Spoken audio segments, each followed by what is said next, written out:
Ward क्रमांक 7 उद्धव बालासाहेब ठाकरे गुट उम्मीदवार सौरभ विनोद घोषालकर के चुनाव प्रचार के लिए उतरे अमित ठाकरे एवं आदित्य ठाकरे ने जनता से आह्वान किया कि 15 तारीख को मशाल के निशान पर अपना मतदान करके भारी से भारी मतों से सौरभ घोषालकर को विजयी बनाएं। आइए वीडियो के माध्यम से देखते हैं कि अमित ठाकरे एवं आदित्य ठाकरे ने क्या कुछ कहा है। या शाखेला भेट देत असताना सकाळपासून अनेक वेगवेगळ्या शाखेमध्ये चाललेलो आहे। दुपारी उन्हात असेल, सकाळी लवकर असेल, सगळीकडे असाच उत्साह पाहतो आणि संध्याकाळपर्यंत अगदी 11 वाजेपर्यंत जिथे शाखा भेटी होत आहेत, प्रत्येक ठिकाणी मुंबई प्रेमी आणि मुंबईकर हे रस्त्यावर आलेले आहेत। खरं तसं पाहायला गेलं तर गेले 5-6 दिवस लोकांना वाटत होतं की निवडणुका आहेत नाही आहेत, वातावरण तापतंय का नाही तापत आहे।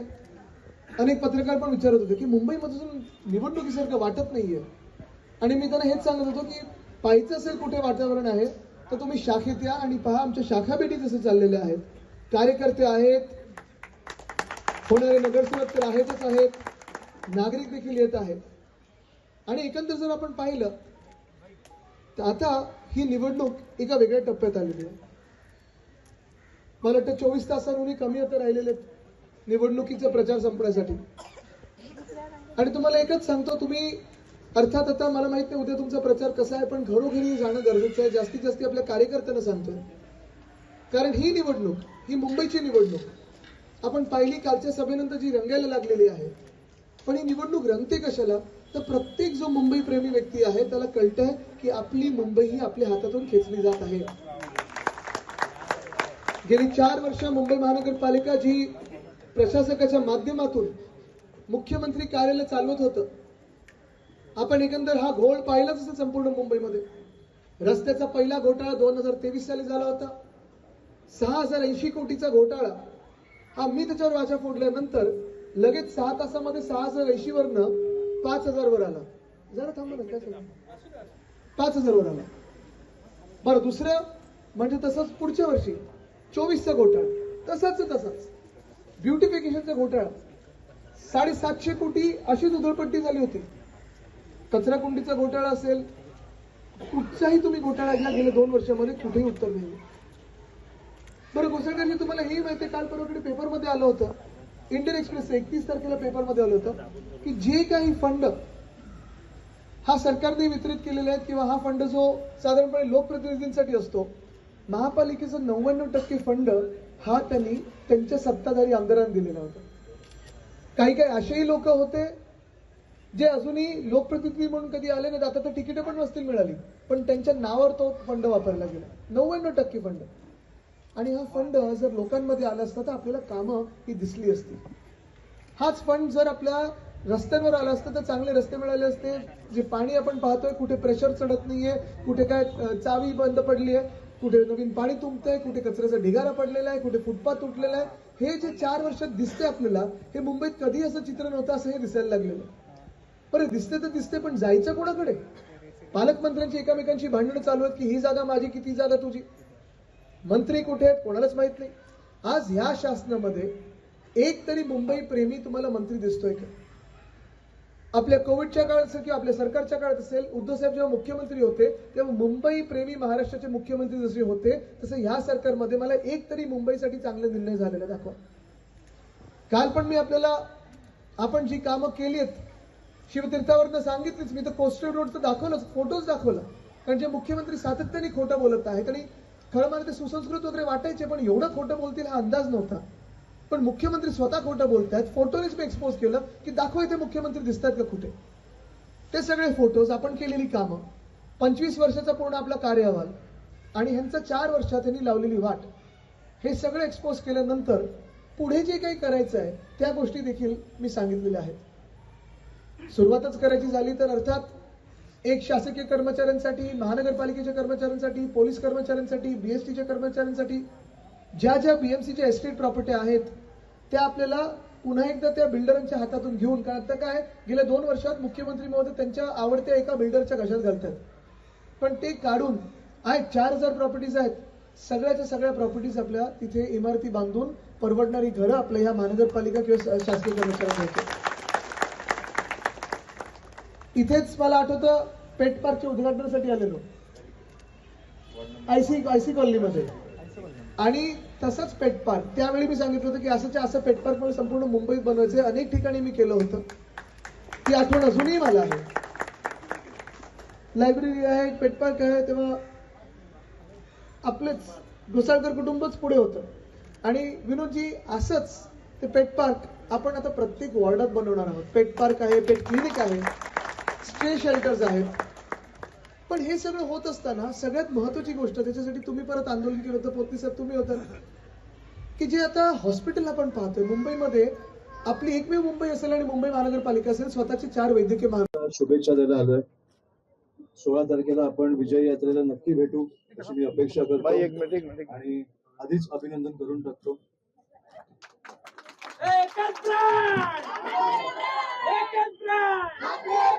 आणि आमंत्रण पण द्यायला आलंय की उद्या शिवतीर्थावर आपल्या दोन्ही साहेबांची सभा आहे. त्याच्यासाठी जोरात यायचंय, उद्या ढोल ताशे वाजवत यायचंय आणि उद्या शिवतीर्थावर आपली भेट होईलच. धन्यवाद.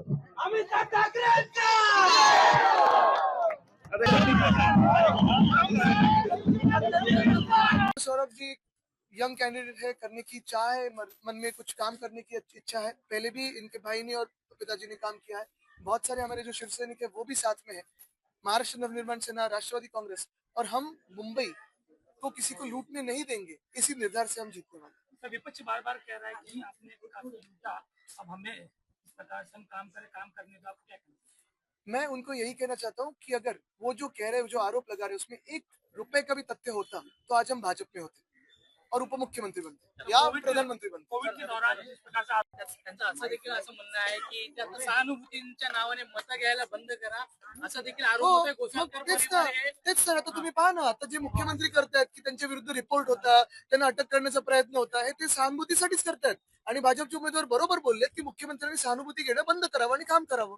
अन्नामलाई ने कहा है कि जिस तरह से मनसे ने कहा है कि अगर वो मुंबई के बयान पे देखो, अन्नामलाई ये जीरो है. आप देखो, स्टालिन जी तमिलनाडु में जो काम कर रहे हैं, उनकी पार्टी डीएम की जो काम कर रही है, तमिलनाडु को कहाँ का कहाँ लेके गए. आज भी उन्होंने डीप टेक पे बात की है, इंडस्ट्रीज पे बात करते हैं, पर्यावरण पे बात करते हैं. अन्नामलाई सिर्फ ये इसका ऐसे बोलो, अरावली स्पीड ब्रेकर है, मुंबई को बॉम्बे बोलो, मुंबई महाराष्ट्र के शहर नहीं है, आग लगाने का काम ये जो जीरो आदमी है वो करता है. खुद का डिपॉजिट नहीं बचा सका. ये अन्नामलाई कोई भी प्रतिनिधित्व नहीं करता, ना वो भाजपा का प्रतिनिधित्व करता है, ना तमिलनाडु का करता है, ना दक्षिण भारत का करता है. अन्नामलाई सिर्फ एक संकोचित भाजपा की सोच का प्रतिनिधित्व करता है. सरोजी, काय सांगाल, आज विभागामध्ये आदित्यजींनी भेट दिलेली आहे आणि कानमंत्र दिलेला आहे, काय सांगाल? आज आदित्यजी ठाकरे साहेब यांनी आज म्हात्रेवाडीत पहिल्यांदाच येऊन आज सर्व नागरिकांना असो, आमच्या कार्यकर्त्यांना असो व पदाधिकाऱ्यांना असो, आज सगळ्यांना संबोधन केलेलं आहे.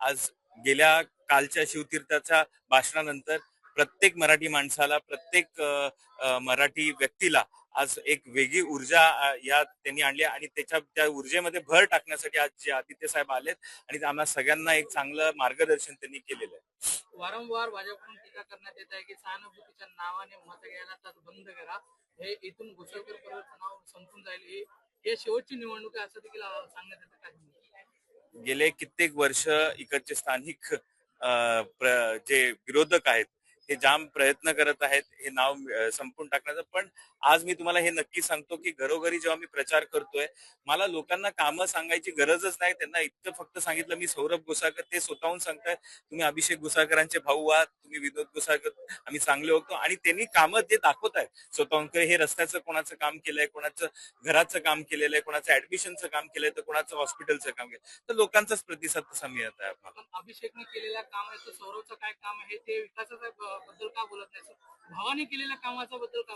आम्ही आमच्या पक्षाचं केलेलं काम हे नक्की मोजवतो की आम्ही ज्या पक्षा म्हणून आज कार्यकर्ता म्हणून आम्ही जे केलेली कामं आहेत ती आम्ही मोजतोय. आमच्या कुटुंबाने त्याच्यामध्ये एक मोठा योगदान आहे दैसरसाठी.